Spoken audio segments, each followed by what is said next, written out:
warahmatullahi wabarakatuh.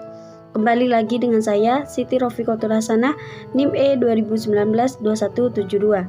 Saya dari kelas Ekonomi Syariah 4, Prodi Ekonomi Syariah semester 4, Fakultas Ekonomi dan Bisnis Islam di Institut Agama Islam Negeri Jember. Baik, di sini saya akan sedikit menjelaskan tentang awal mula ekonomi industri. Nah, ini adalah bagian tugas yaitu dari dosen Ibu Nikmah selaku pengampu mata kuliah ekonomi industri. Nah, baik, di sini saya akan menjelaskan awal mula ekonomi industri. Bartwal 2010 menyatakan bahwa awal mula dari perumusan elemen-elemen ekonomika industri sulit untuk diketahui.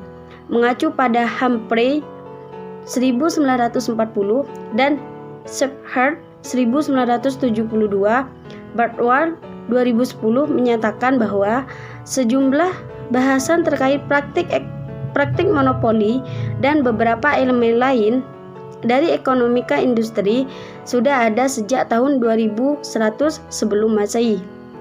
Akan tetapi, sejarah ekonomika industri industri modern berawal pada abad ke-17 ketika Adam Smith menulis buku The Wealth of Nations.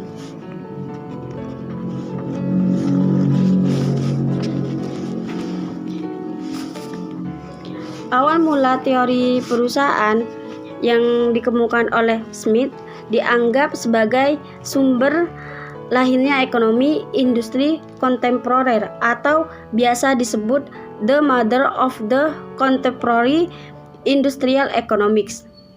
Pemikiran Smith mengasumsikan adanya kondisi pasar yang kompetitif dalam perekonomian di mana ada tangan tersembunyi atau invisible hands yang mampu memaksimalkan keinginan setiap individu.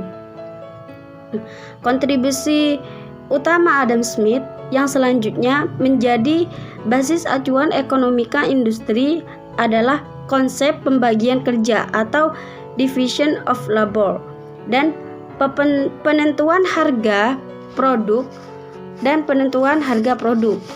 Nah, terkait dengan pembagian kerja, Smith mengemukakan bahwa peningkatan produktivitas, keahlian dan keterampilan tenaga kerja sebagian besar cenderung dikontribusikan oleh mekanisme pembagian kerja.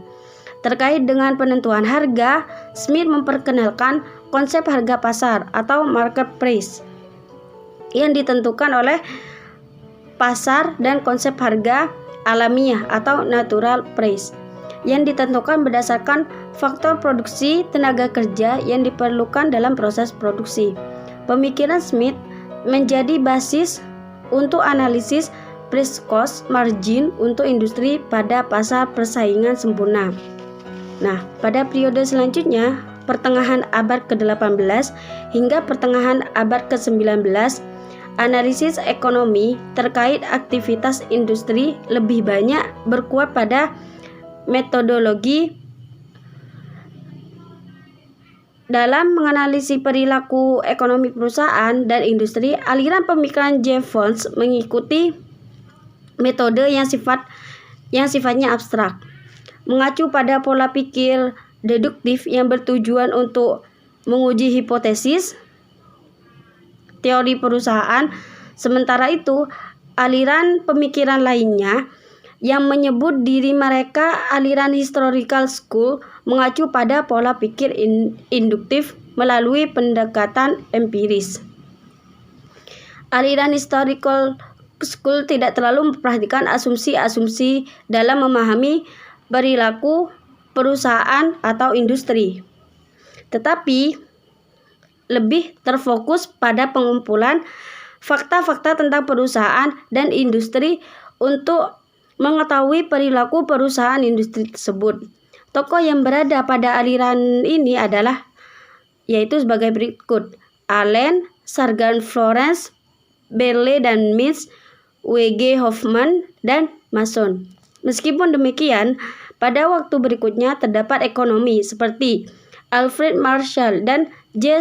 Schumpeter yang mengkombinasikan analisis deduktif dan induktif dalam analisisnya.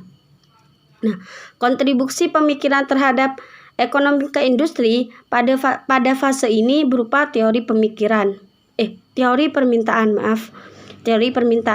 khususnya teori utilitas serta penyempurnaan konsep biaya dan faktor produksi Jevons.